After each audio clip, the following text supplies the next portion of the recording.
उदयपुर में विशिष्ट जन समारोह का आयोजन किया गया है। विशिष्ट जन समारोह में पूर्व सीएम राजे ने शिरकत की है। राजे ने कार्यक्रम को संबोधित करते हुए कहा कि भंडारी ने राजस्थान में भैरव सिंह सहित कितने ही नेताओं को आगे बढ़ाया है, पर वफा का वह दौर अलग था। तब लोग किसी के हुए को मानते थे, लेकिन आज जो लोग उसी उंगली को पहले ही काटने का प्रयास करते हैं, जिसको पकड़कर वे चलना सीखते हैं। वसुंधरा ने यह भी कहा कि मां ने हमेशा हमें संघ के संस्कार दिए। मेरी माता ने पहली जनसंघ की सरकार बनाई थी। और राजे ने यह भी कहा कि उनकी माता विजया राजे सिंधिया ने एमपी में 1967 में देश में पहली बार जनसंघ की सरकार बनाई और गोविंद नारायण सिंह को सीएम बनाया। तब भंडारी ने पत्र लिखकर खुशी भी जताई थी। मां ने बचपन से ही हमें संघ के संस्कार दिए और हमारे घर में तो कई बार संघ की शाखा लगती भी थी।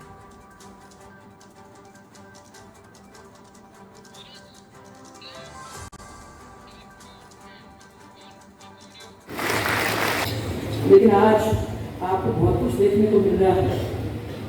लोग उसी उंगली को पहले काटने की कोशिश करते हैं जिसको पकड़कर वो चलना सीखे थे। लेकिन आज आपको बहुत कुछ देखने को मिल रहा है।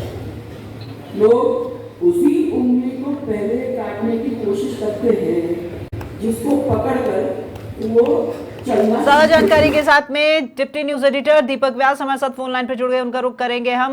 दीपक, उदयपुर में विशेष जन समारोह का आयोजन किया गया, जहां पर पूर्व सीएम राजे भी पहुंची और राजे ने अपनी माता के साथ में जनसंघ में हुए कार्यों को याद करके काफी सारी यादें यहां साझा की। देखिए राखी, बिल्कुल आज यहाँ पर सुंदर सिंह भंडारी ट्रस्ट की तरफ से जो कार्यक्रम था, सम्मान समारोह का कार्यक्रम यहाँ पर रखा गया था उदयपुर में, जहाँ पर राज्यपाल असम गुलाब चंद कटारिया के साथ में पूर्व मुख्यमंत्री वसुंधरा राजे ने मंच साझा किया। और लेकिन इन सब के बीच में, इस कार्यक्रम के बीच में देखिए जो घटनाक्रम रहा है वो वसुंधरा राजे का बयान काफी चर्चाओं में रहा है। वसुंधरा राजे का एक बयान यहाँ पर सामने आया और उस बयान में उन्होंने ये कहा कि पहले लोग आगे बढ़ाया करते थे एक दूसरे लोगों को, लेकिन जिस तरीके से अब वो वक्त आ चुका है जब जिस उंगली को पकड़कर लोग आगे बढ़ते हैं उसी उंगली को काट दिया जाता है। इस तरीके का बयान उन्होंने यहाँ पर दिया। और एक बड़ी बात यह कि एक सार्वजनिक मंच से, एक कार्यक्रम में, एक सम्मान समारोह के मंच में इस तरीके का बयान यहाँ पर दिया गया। एक बड़े सियासी बयान के तौर पर इसे देखा जा सकता है। और बड़ी बात यह भी है कि मौजूदा राजनीतिक परिप्रेक्ष्य में और वसुंधरा राजे की जो कुछ स्थिति मौजूदा दौर में अभी बीजेपी के भीतर आप मान लीजिए, या राजस्थान में बीजेपी की सरकार बनने के बाद जो स्थितियां हैं उसके बाद मान लीजिए, तो ऐसे में बहुत ही बड़े बयान के तौर पर इसे देखा जा सकता है। और सियासी हलकों में इशारों में वसुंधरा राजे ने बहुत बड़ी बातें यहाँ पर कह दी है कि राजनीति के भीतर, क्योंकि खुद वो एक राजनीतिक कार्यकर्ता हैं और लिहाजा उन्होंने राजनीति में, सियासत में जिस तरीके से लोग एक दूसरे को आगे बढ़ाते हैं उसका हवाला उन्होंने यहाँ पर दिया। उन्होंने ये भी कहा कि भैरव सिंह जी को भी कोई लेकर आया था और भी बहुत सारे उन्होंने उदाहरण यहाँ पर गिनाए। लेकिन इन सब के बीच में 15 सेकंड का बयान जो है वो बहुत महत्वपूर्ण है कि आज के दौर में जिस उंगली को पकड़कर लोग आगे बढ़ते हैं उसी उंगली को काट देते हैं। तो इशारों में कई लोगों पर एक साथ बहुत सारे निशाने वसुंधरा राजे ने यहाँ पर साथ दिए हैं मौजूदा राजनीति के परिप्रेक्ष्य। दीपक, देखिए इन्होंने ये जो स्टेटमेंट दिया है वो खुद उन्होंने कह तो दिया है, लेकिन उससे पहले भी जो लोग हैं, आम जनता भी बहुत दिनों से यही बात कह रही है कि इतने लंबे समय से विधानसभा चुनाव से लेकर के लोकसभा चुनाव तक जिस तरह की दूरी यहाँ पर पार्टी से बनाए हुए वो मंचों पर साफ तौर पर, सार्वजनिक तौर पर नजर आई, क्योंकि वो नजर ही नहीं आई है कहीं पर भी मंचों के ऊपर। और वो राष्ट्रीय उपाध्यक्ष की उपाधि जो है वो पदभार वो संभाले हुए हैं हालांकि, लेकिन फिर भी ये जो बयान है वो कहीं ना कहीं उनका जो मन का गुबार है वो यहाँ पर निकलता हुआ नजर आया।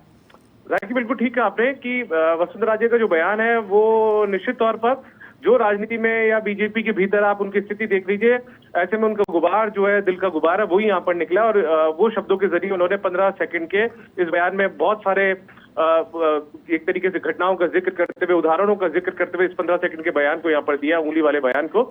और अब इनका गुबार है वो ही यहाँ पर निकल कर सामने आए। यदि हम राजनीति में उनके सक्रियता को लेकर बात करें तो विधानसभा चुनाव के बाद में जिस तरीके से उनके फॉलोअर्स को अलग अलग उम्मीदें थी, उनको खुद को भी उम्मीदें रही होगी। राजनीति में हर कोई आता है तो अलग अलग उम्मीदें पाल कर ही आता है। और ऐसे में जिस तरीके से लोकसभा चुनाव में उनकी निष्क्रियता, मैं कहूंगा यहाँ पर, वो इसलिए दिखी कि वो ज्यादा एक तरीके से खुद को राजस्थान की 25 लोकसभा सीटों पर लेकर नहीं गई, बल्कि उन्होंने सिर्फ जो आप यदि बात करें 12 झालावाड़ जो संसदीय क्षेत्र जहां से उनके खुद के पुत्र ने चुनाव लड़ा, वहीं तक खुद को सीमित रखा। ऐसे में राजनीति में चर्चाएं लगातार उठ रही थी कि वसुंधरा राजे दूसरी लोकसभा सीटों पर प्रचार के लिए जाएंगी क्या, लेकिन वो नहीं गई। उनका ज्यादा फोकस जो है वो सिर्फ उनके बेटे के चुनाव प्रचार पर रहा और उन्होंने अपने दायरे को वहीं तक सीमित यहाँ पर रखा भी था। बिल्कुल, धन्यवाद दीपक आपका हमारे साथ जुड़ने के लिए और इस तमाम जानकारी के लिए।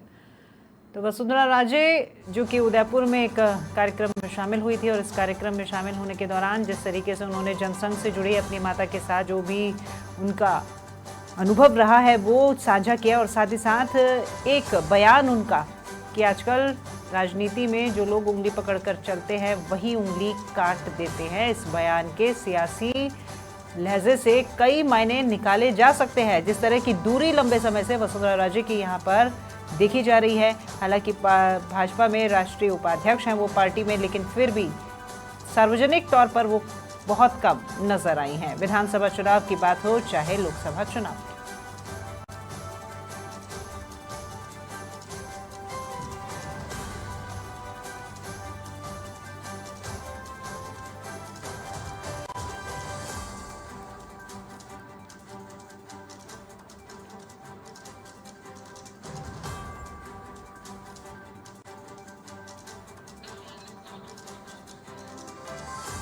तो आज उंगली पकड़कर चलने वाले ही उंगली काट देते हैं और मां ने हमें हमेशा संघ के संस्कार दिए, ये कहना था पूर्व मुख्यमंत्री वसुंधरा राजे का।